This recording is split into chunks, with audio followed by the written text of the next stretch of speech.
وہ نظریہ وہ عقیدہ باطل تھا، مٹ گیا کہ نہیں؟ اور امام احمد بن حنبل زندہ ہے کہ نہیں؟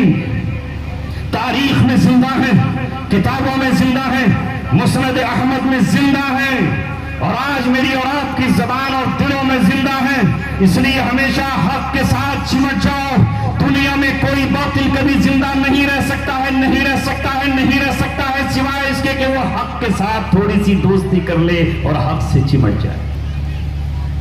تو تیسرا کام ہے آپ کو وتواصوا بالحق، حق کے ایک دوسرے کو نصیحت کرتے رہو۔ کیا؟ آئیے دوسری آیت بھی پڑھ دوں، آپ کہیں گے اسے چھوڑ گیا۔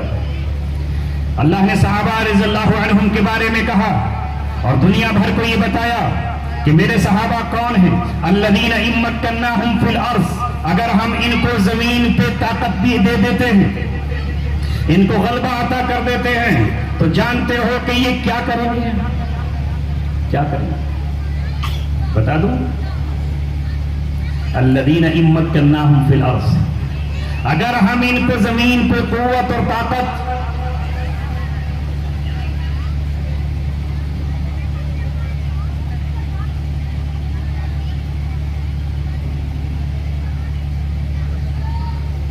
جی پرچی مت دینا، پرچی سے پہلے ہی، پرچی میں توہین ہوتی ہے کہ تقریر کر رہے تھے، بند کر دی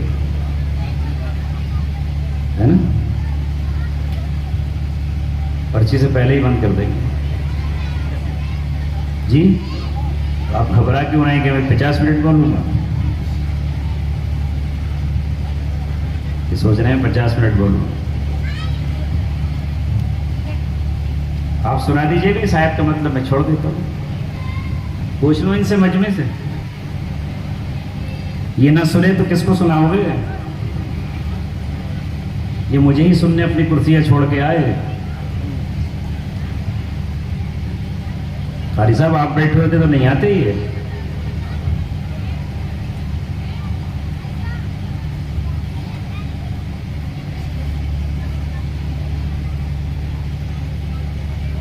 پسر پسر ہوئی کہ پرچی دے دو، رکوا دو، تقریر ختم کر دو، بہت زیادہ ہو گئی۔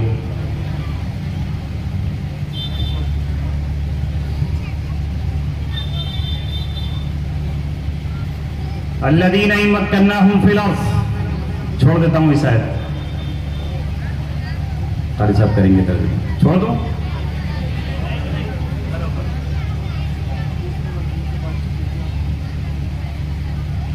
تو کیا کریں گے وہ؟ اقاموا الصلاة وآتوا الزکاة، نماز قائم کریں گے اور زکوٰۃ ادا کرنے کا پورا ایک نظام بنائیں گے۔ اللہ کو بھی نہیں بھولیں گے اور اللہ کے جو غریب بندے ہیں ان کو بھی نہیں بھولیں گے۔ اور تیسرا کام کیا کریں گے؟ وہ بھی 4 کام کریں گے۔